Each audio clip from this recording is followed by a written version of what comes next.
Herkese merhabalar. Ben Gül Yüksel. One Zero Zeki Teknoloji Şirketi'nde satış ve pazarlama müdürü olarak çalışıyorum. Budu bünyesinde yaptığımız söyleşilerin üçüncüsüyle devam ediyoruz.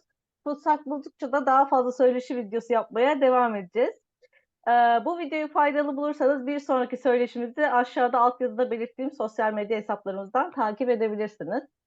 Bugün yine çok değerli bir konuğum var. Kendisi robotların daha yeni duyulduğu yıllarda uygulamaya başlayan ve bu konuda tecrübeli birisi. İlker Bey merhabalar, hoş geldiniz. Kendinizi tanıtabilir misiniz? Merhabalar. Tabii. İsmim İlker Baştürk. ATP Yazılım Şirketi'nde çalışıyorum. ATP Yazılım Şirketi'nde farklı departmanlarda farklı görevlerde bulundum.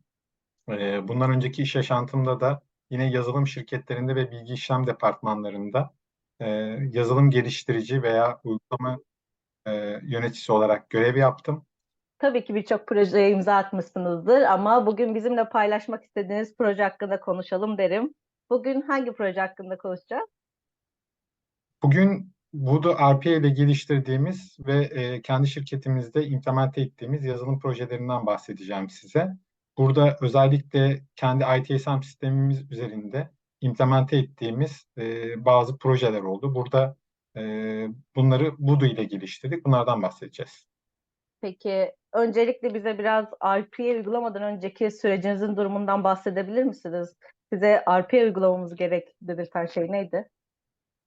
Tabii RPA uygulamadan önce e, ekiplerimiz kendileri yazılımları yapıyorlar. Yazılımlarla ilgili, desteklerle ilgili çalışmaları kendileri yapıyorlardı.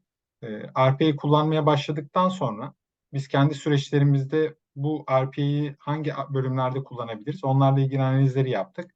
Ve bu ITSM tarafında kendi yazılımımızla entegre ederek bu Voodoo RPA'yı burada bize gelen kayıtlarla ilgili işlemleri Voodoo üzerinden yapılmasını sağladık. Peki diğer yazılımları kullanmak yerine neden RPA kullanmayı seçtiniz? Diğer yazılımları şöyle, özellikle Voodoo'nun veya RPA uygulamalarının genel özelliği aslında kolay implemente edilebilir olması, ekranlar üzerinde daha kolay işlem yapılabilir olması. Bu açıdan biz bir RPA uygulaması kullanmaya karar verdik. RPA uygulamasında da özellikle e, ekranlar üzerinde daha çabuk tasarlanabiliyor, kolay implemente edilebiliyor ve kolay yönetilebiliyor. Bu açıdan RPA ürünlerini kullanmaya karar verdik. Peki neden yerli ürün tercih ettiniz? Voodoo'yu tercih etmenizin nedeni, yerli ürünler arasında Voodoo'yu tercih etmenizin nedeni neydi?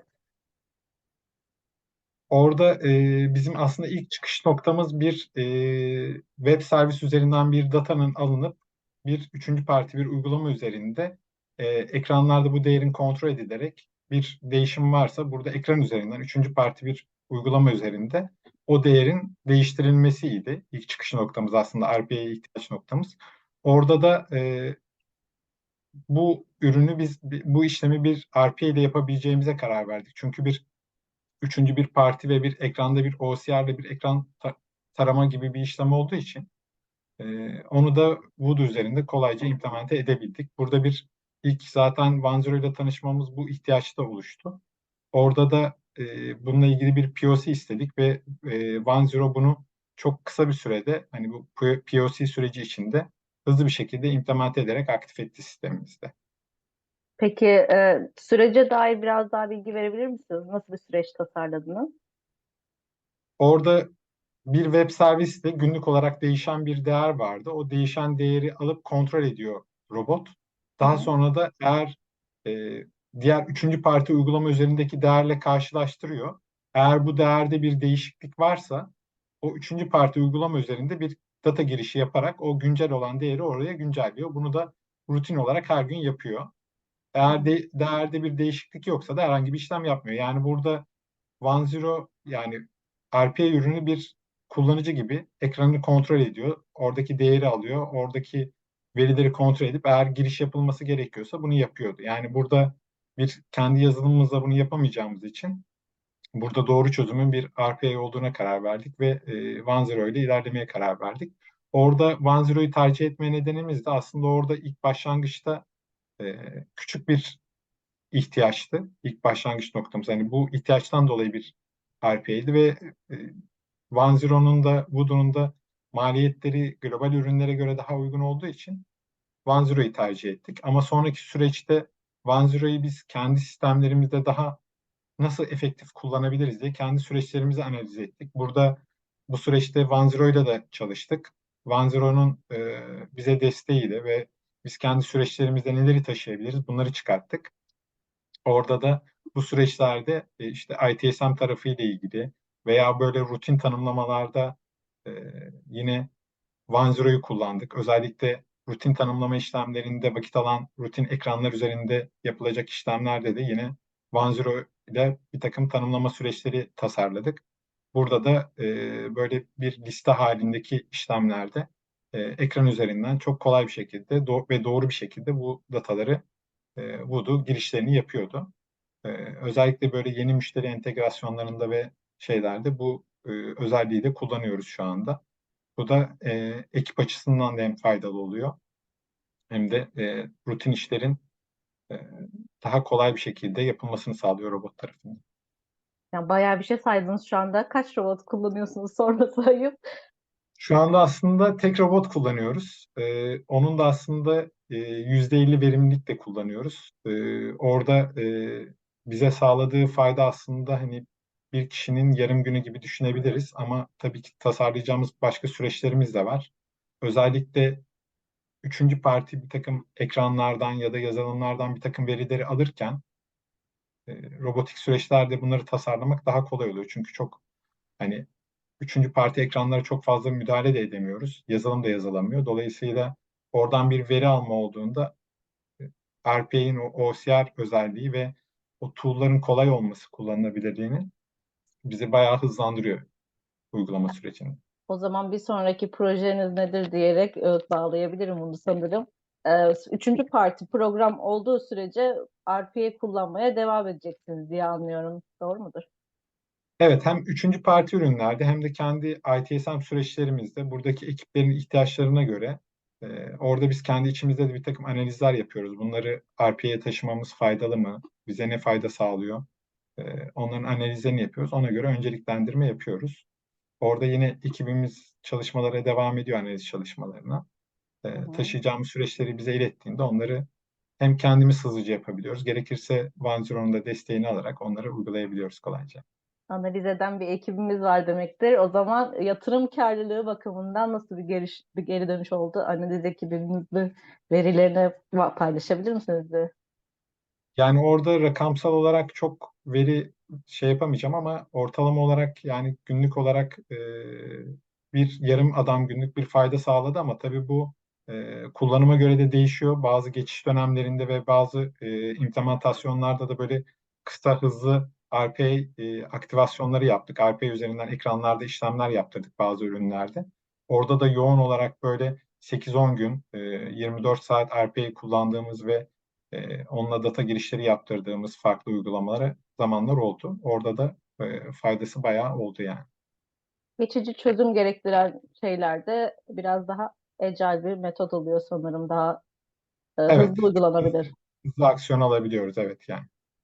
Peki bu tecrübeleriniz ve birikiminiz sonucunda RPA'yı ilk defa kullanacak işletmeler için ne gibi önerileriniz olur? Yani geri dönüp baktığınızda şunu şöyle yapsaydık daha iyi olurdu. Hani daha hızlı sonuç alırdık falan dediğiniz bir durum oldu mu? Aslında şöyle RPA'de aslında sektörde yeni. Hani son birkaç senedir daha çok ismini duymaya başladık. Orada da biz kendi süreçlerimizi de aktif olarak kullanmaya başladığımızı düşünüyorum. Orada hani farklı süreçlerde olabilir tabii ki. Burada çünkü biz de büyük bir şirketiz. Orada ekiplerden bir takım bilgiler alıyoruz. Orada onlardan gelen bilgilere göre de bunları uyguluyoruz. Kendi iç süreçlerimizde analizini yapıyoruz. Onun dışında diğer şirketlere öneri olarak da hani özellikle küçük ve orta ve büyük ölçekli şirketlere daha çok e, kendi süreçlerini analiz etmelerini ve burada RPA'ya taşıyabilecekleri birçok süreç olacağını düşünüyorum.